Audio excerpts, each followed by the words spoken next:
Hello friends, आज मैं आपके साथ इकोनॉमिक्स और स्टैटिस्टिक्स का एक और टॉपिक लेके आया हूँ और टॉपिक का नाम है weighted average of price relative method. इस मेथड को किस तरीके से सॉल्व करते हैं एक सैम्पल क्वेश्चन करके बताऊंगा। तो इसमें प्राइस इंडेक्स का formula sigma R W divided by sigma W. W क्या होता है? वेट्स एंड आर क्या होता है? Price relatives. और प्राइस रिलेटिव्स का फॉर्मूला क्या है? वही current year divided by base year into 100। चलिए अब एक क्वेश्चन करते हैं।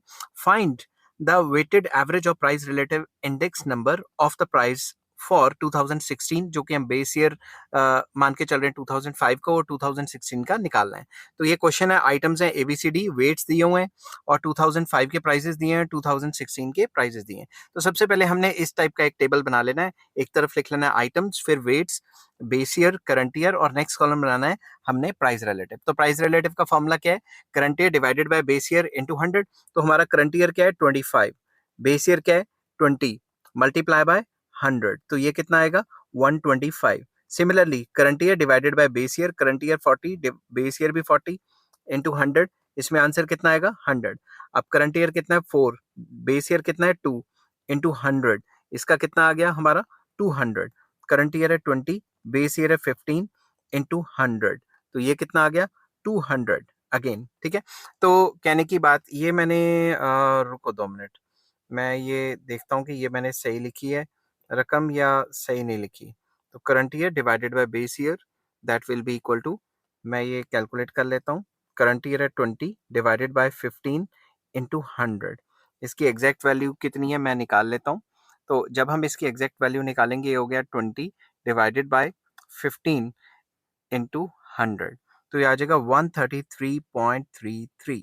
समझ के बात? अब आपको क्या करना है? बहुत आसान है। आपका जो फॉर्मूला है वो क्या है? फॉर्मूला आपका कहता है कि आपने आर और डब्ल्यू को मल्टीप्लाई करना है, डिवाइडेड बाय सिग्मा डब्ल्यू करना है।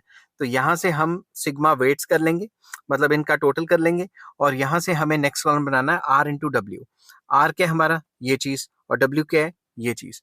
तो हम 125 मल्टीप्लाई बाय 30 करते हैं तो ये आ जाएगा 3750।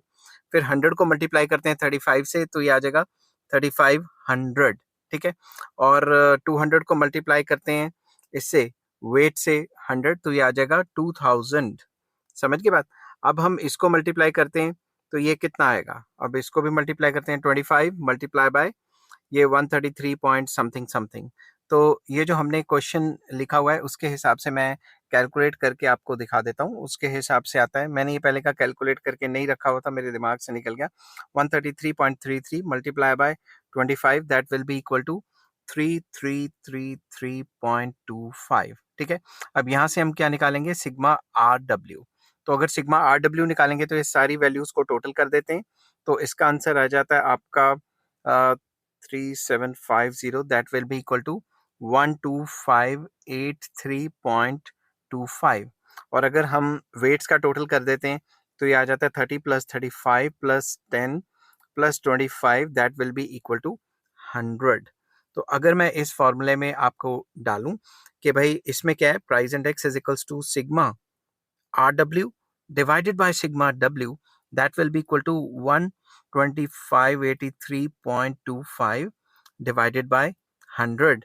तो अब इसका आंसर कितना आता है? 12583.25 divided by 100, that will be equal to 125.83। तो हमें ये पता लग जाएगा कि जो प्राइसेस हैं वो 25.83% से बड़े हैं। आई होप ये वीडियो आपको पसंद आई होगी। अगर पसंद आती है तो please like, share and subscribe.